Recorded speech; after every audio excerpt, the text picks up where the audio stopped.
ഇഷ്ടമില്ലാത്ത കാര്യങ്ങളിൽ നിർബന്ധിക്കുമ്പോൾ ആരു തന്നെയായാലും ഇല്ല എന്ന് പറയാനുള്ള അവകാശം നമുക്കുണ്ട്. കുറവുകളിലും അപൂർണതകളിലും വിഷമിക്കേണ്ടതില്ല. ആരും പൂർണ്ണരല്ല. നിങ്ങളെ സ്നേഹിക്കാത്ത ഒരാൾക്ക് വേണ്ടി വെറുതെ കളയേണ്ടതല്ല നമ്മുടെ വിലപ്പെട്ട സമയം. നമുക്ക് ചുറ്റും ഒന്ന് കണ്ണോടിക്കുക.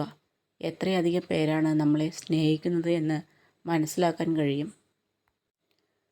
കുടുംബമാണ് സമൂഹത്തിൻ്റെ അടിസ്ഥാന ഘടകം.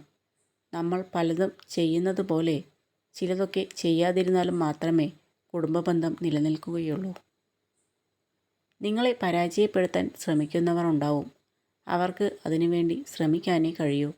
വിജയിക്കണോ പരാജയപ്പെടണോ എന്ന് തീരുമാനിക്കേണ്ടത് നമ്മളാണ്. നെഗറ്റീവ് ആയിട്ടുള്ള ആളുകളോട് നിങ്ങൾ പ്രതികരിക്കുന്നത് എത്രത്തോളം കുറയ്ക്കുന്നുവോ അത്രത്തോളം നിങ്ങളുടെ ജീവിതം കൂടുതൽ സമാധാനപരമാകും. ജീവിക്കാൻ വേണ്ടി എത്ര വേഷം കെട്ടിയാലും മറ്റൊരാളുടെ ജീവിതം നശിപ്പിക്കാൻ വേണ്ടി ഒരിക്കലും വേഷം കെട്ടരുത്.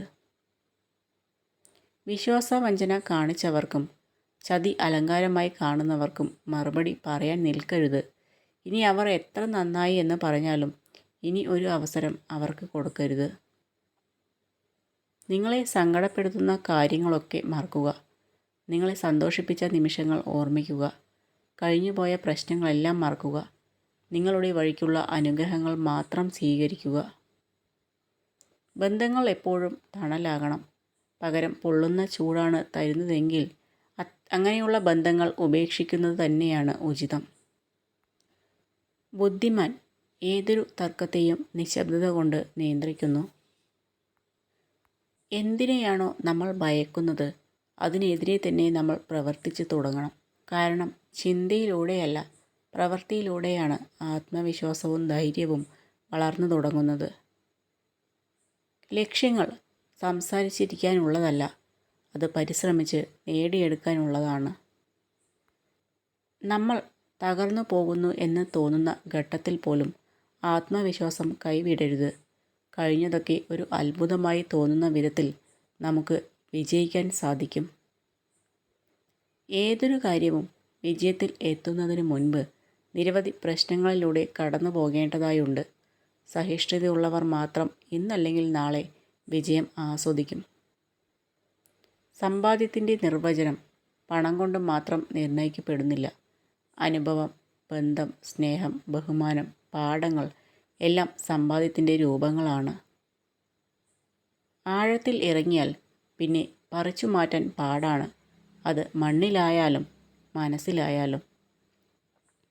മറ്റുള്ളവർ നിങ്ങളെ ഏത് രീതിയിൽ പരിഗണിക്കപ്പെടണമെന്ന് നിങ്ങൾ ആഗ്രഹിക്കുന്നുവോ എങ്കിൽ അതുപോലെ നിങ്ങൾ മറ്റുള്ളവരോടും പെരുമാറുക. ഓർമ്മകളോളം ആഴമുള്ള ഒരു കടലുമില്ല. മൗനത്തോളം ശക്തിയുള്ള ഒരു കൊടുങ്കാറ്റുമില്ല. കടന്നു വന്ന ഓരോ വഴിയും പിന്നിട്ട ഓരോ ചുവടുകളുമാണ് നമ്മളെ നമ്മളാക്കുന്നത്. ദേഷ്യത്തിൽ ആയിരിക്കുമ്പോൾ ഉയർന്ന ശബ്ദത്തിൽ സംസാരിക്കാൻ ആത്മബലത്തിൻ്റെ ആവശ്യമില്ല. എന്നാൽ ദേഷ്യം വരുമ്പോൾ നിശബ്ദനായിരിക്കാൻ നല്ല ആത്മബലമുള്ളവർക്ക് മാത്രമേ സാധിക്കുകയുള്ളൂ. നല്ല നിമിഷങ്ങൾക്ക് വേണ്ടി കാത്തു നിൽക്കരുത്. പകരം നമുക്ക് ലഭിക്കുന്ന ഓരോ നിമിഷത്തെയും നല്ലതാക്കി മാറ്റണം. അവിടെയാണ് നമ്മുടെ വിജയം. എല്ലാവരെയും തൃപ്തിപ്പെടുത്തിക്കൊണ്ടും എല്ലാവരുടെയും ഇഷ്ടം നേടിക്കൊണ്ടും നിങ്ങൾക്ക് ജീവിക്കാനാവില്ല. എപ്പോഴും നിങ്ങൾ നിങ്ങളായിട്ട് തന്നെ ഇരിക്കുക. മനസ്സിലാക്കുന്നവർ മനസ്സിലാക്കിയാൽ മതി എന്ന് തീരുമാനിക്കുക.